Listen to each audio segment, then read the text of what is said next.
cargo demand did absolutely slow in March this year, and disruptions in the Middle East obviously was a main cause of this as it rippled through the whole global trade network.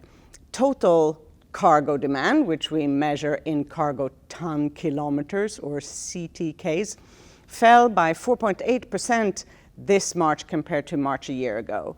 And the international demand was down as much as 5.5% year on year. So cargo capacity also tightened across all routes, reflecting how operational disruptions spread across the network very quickly. And the decline was, of course, mostly driven by the severe disruptions in major Gulf hubs because of the war in Iran, alongside with the usual post-Lunar New Year slowdown that we tend to observe in air cargo.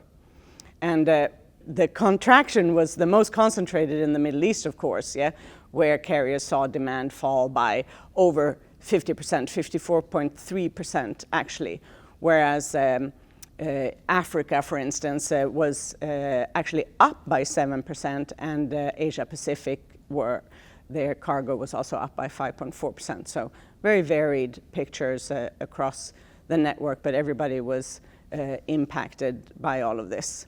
Now, cargo is very much driven by the goods trade, and that has held up so far, but with the jet fuel prices being at historic highs and oil prices obviously also being very high, it's going to affect probably trade and export orders and could weigh on cargo also going forward. So in sum, the Gulf-linked trade lanes took a very notable hit, while growth in the other cargo trade lanes continued.